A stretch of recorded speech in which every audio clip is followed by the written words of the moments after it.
Let's begin this bulletin now with a news alert coming in. India has banned 47 apps that were operating as clones of the Chinese apps already banned by the Indian government earlier. Despite the ban on 59 Chinese apps in June, many of their clones continue to remain available in various app stores, that is Google and iOS.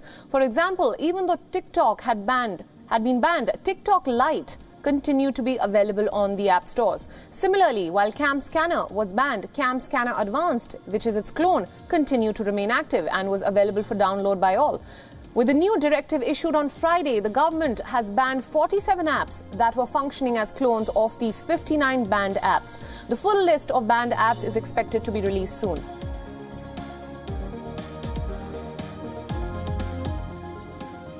Now, for more updates on this story, WION's principal diplomatic correspondent Siddhant Sibal is joining us live. Siddhant, a very good afternoon to you. Now, this is yet another bold move by the Indian government to ban 47 more apps over privacy violations. And we are also hearing that some 250 more are on the government's radar, including PUBG and AliExpress, which are hugely popular. So why this move now?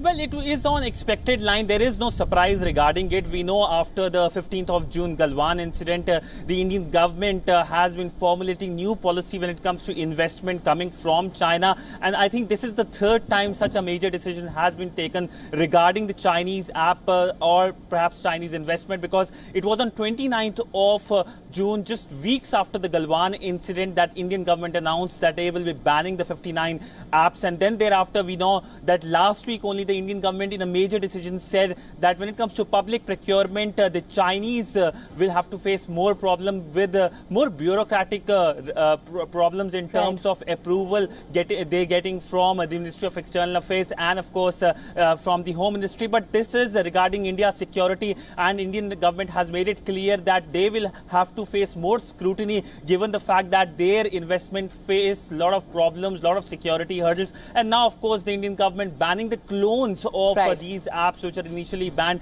These includes TikTok Lite, these includes Cam Scan. So by and large, on expected line, nothing surprised. This is part of a larger policy, and we do expect more such announcements in coming days and months. Right. Now, this also comes at a time when both sides, that is India and China, say that they are committed to de-escalate the tensions at the border. So can we expect a retaliation from China with respect to business interests, since China's business interests in India have been hit, and India is a huge market for Chinese tech companies after all?